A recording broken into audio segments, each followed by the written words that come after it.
So hello guys, for today's video magre-review tayo ngayon ng bagong Itel P55 or bagong labas na Itel P55 sa market. So which is ito yung bagong phone na kamukhang-kamukha ng ating Infinix Hot 40i and Tecno Spark 6 Go 2024 edition. So bago ito labas guys, maybe 2023, last 2023.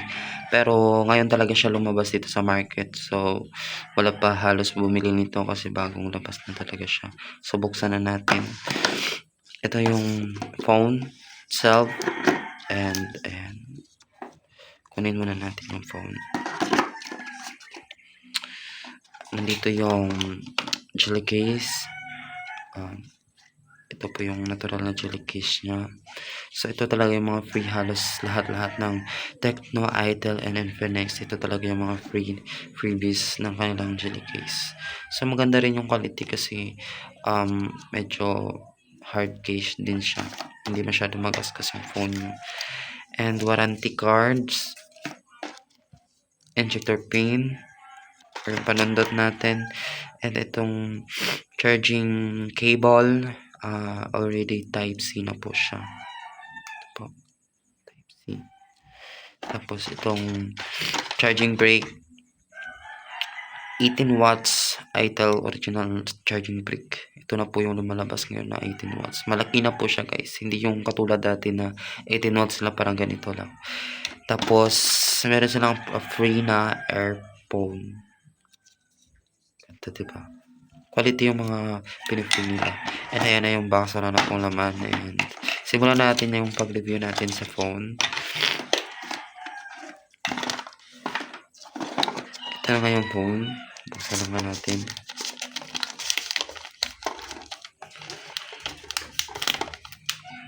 Wow, ganda ng phone.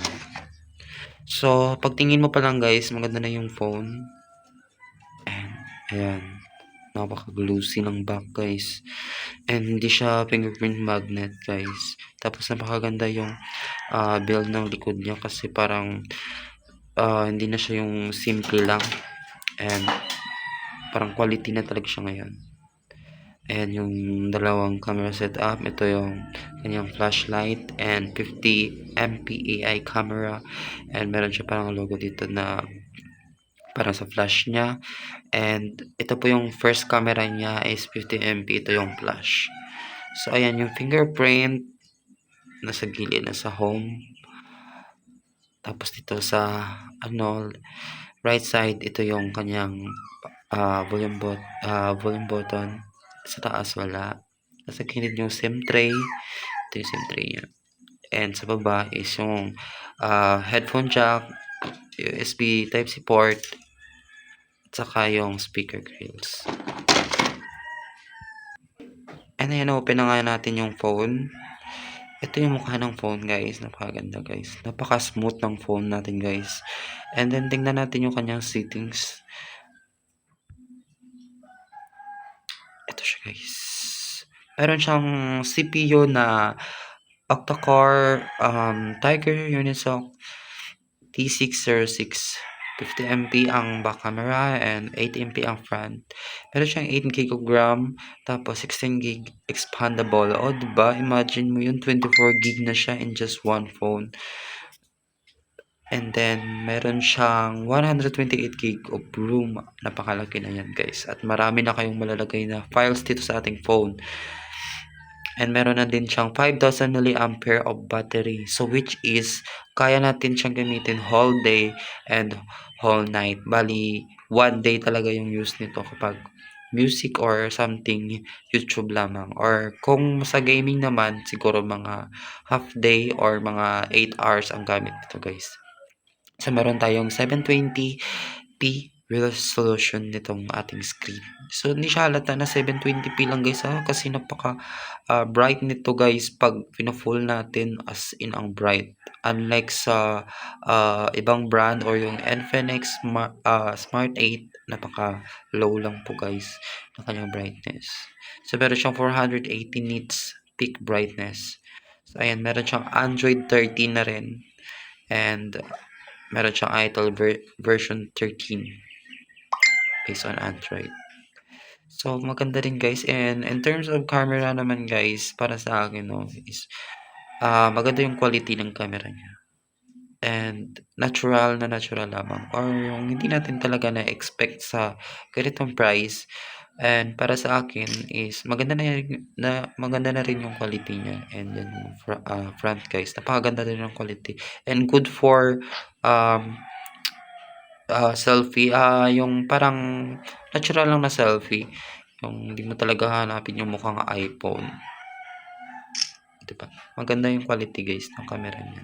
Para sa akin, 9/10 na yung camera niya kasi hindi ka na talaga hanap ng mga ibang brand or yung mas mahal kung same lang naman na ang quality ng phone.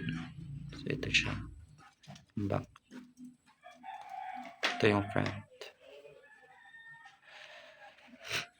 So in terms of gaming naman guys, napakaganda nito sa gaming guys. Also sa TikTok guys, mag-scroll ka guys, is napaka-smooth. And pag nag-scroll ka nito sa TikTok, napaka-smooth and gaan lang siya sa kamay guys. Parang hindi siya mabigat kasi 198 grams. Ito siya kung mag-scroll ka sa TikTok. Napaka-smooth. And in terms naman sa speaker niya guys, is napakaganda naman ang quality niya. So, pakinggan niyo to. 마라탕 사주세요.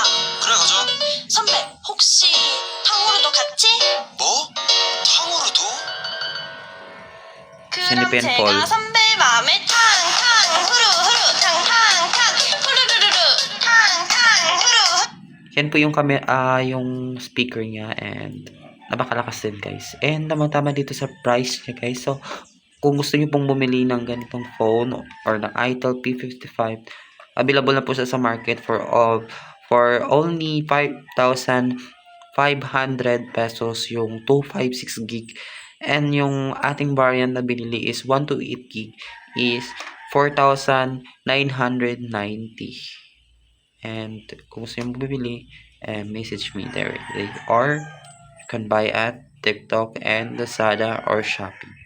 Thank you for watching.